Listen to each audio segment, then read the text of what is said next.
तो वहीं इजराइल के प्रधानमंत्री नेतन्याहू का अपने मंत्रियों और सुरक्षा एजेंसियों के चीफ से झगड़ा हो गया है। इजराइल की मीडिया में यह बताया जा रहा है कि युद्ध को कंट्रोल करना नेतन्याहू के लिए मुश्किल हो चुका है।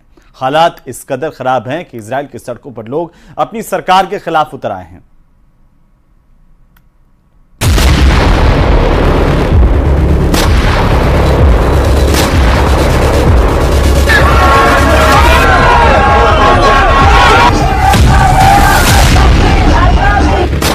एक तरफ गाजा की सड़कें नेतन्याहू के धमाके से दहल रही हैं, दूसरी तरफ इजराइल की सड़कों पर ऐसा हाहाकार मचा हुआ है कि नेतन्याहू की सत्ता डोल रही है।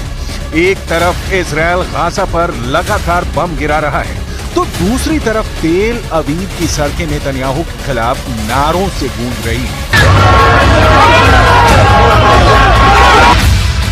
गाजा का युद्ध अब ऐसे लेवल पर पहुंच गया है जब हमास से ज्यादा इजराइल की पब्लिक डरी हुई है।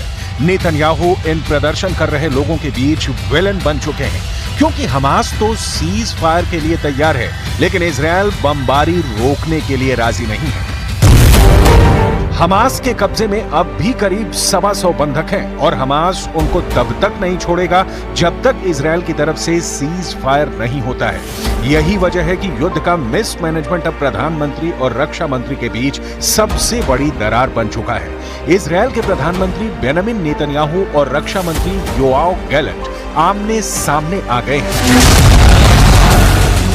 पब्लिक के गुस्से का साइड इफेक्ट वॉर कैबिनेट में पहुंच गया है। इस प्रदर्शन और इस हंगामे के बीच इजराइल में सत्ता के गलियारों और बंद कमरों के बीच कुछ ऐसा हो रहा है जिसे दुनिया के सामने आने से रोका जा रहा है, लेकिन इजराइल की मीडिया ने पर्दाफाश कर दिया है। इजराइल की मीडिया का दावा है कि इजराइल के वॉर कैबिनेट में बड़ा झगड़ा हो गया है। जेरूशलम पोस्ट में जो खबर छपी है उससे लगता है कि प्रधानमंत्री बेंजामिन नेतन्याहू और रक्षा मंत्री योआव गैलेंट के बीच हो गई तू-तू मैं-मैं।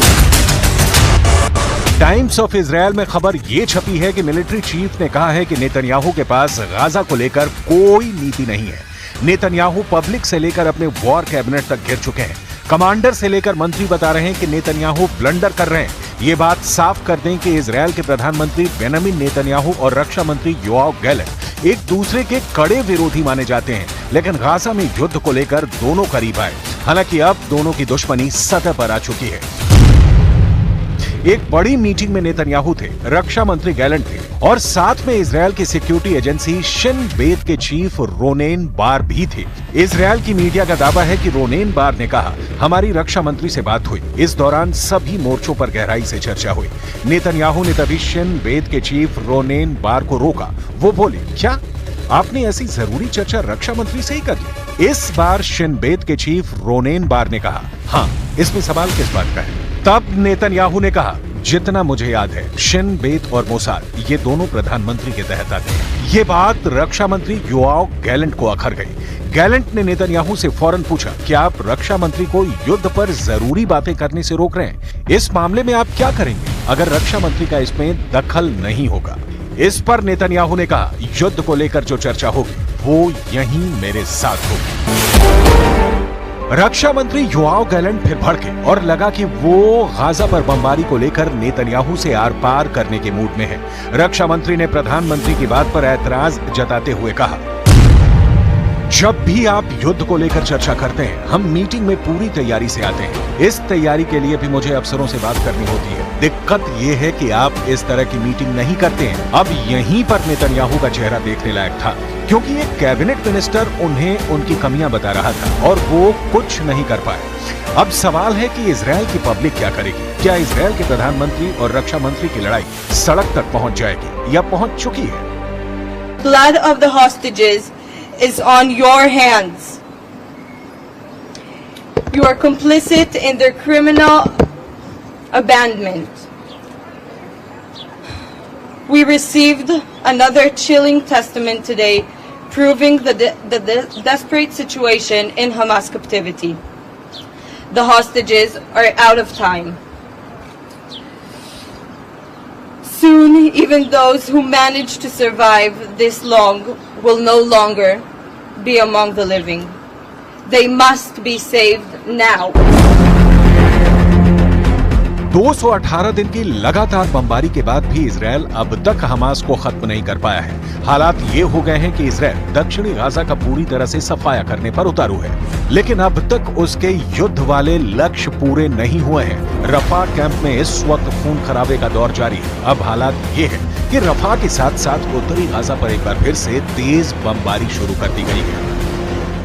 בצפון עזה בשעה האחרונה מטוסי קרב תוקפים מטרות טרור ברחבי ג'באליה. הבוקר התחלנו בהליך פינוי זמני של מרחב ג'באליה מאזור זה לעבר מרכז הרצועה, וזאת כחלק מהערכות שלנו לפעולה צבאית במרחב. זיהינו בשבועות האחרונים ניסיונות של חמאס לשקם את יכולותיו הצבאיות בג'באליה, ואנחנו פועלים שם כדי לפרק את הניסיונות הללו. इजरायल हमास की तलाश में है और हमास के कब्जे में इजरायल के 125 बंधक हैं। बताया जा रहा है कि इस बार नेतन्याहू ने अपने कमांडरों के साथ मिलकर ऐसा वॉर प्लान बनाया है जिसमें हमास का जड़ से सफाया कर दिया जाएगा।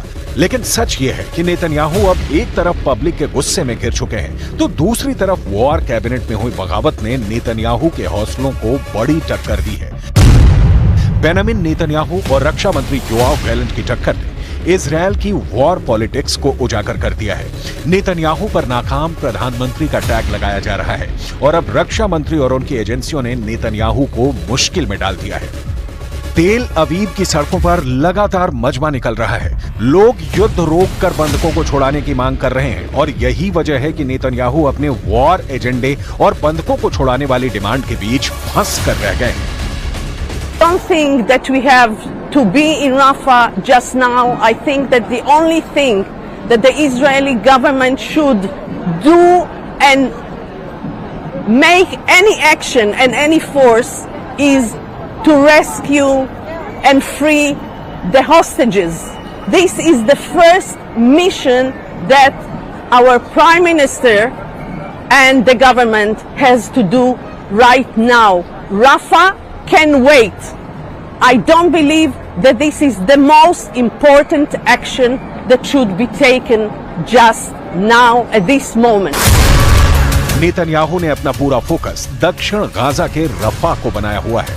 यहाँ करीब 20 लाख आबादी का जो बड़ा हिस्सा बचा है वो यहीं पनाह लिए हुए है। वहीं रफा और इजरायल बमबारी ना करे, इसके लिए अमेरिका से भी हथियारों का ऑर्डर ब्लॉक कर दिया गया है। लेकिन नेतन्याहू बोल चुके हैं कि जरूरत पड़ी तो वो नाखूनों से भी लड़ेंगे और इस वक्त वो बिल्कुल नहीं हटेंगे।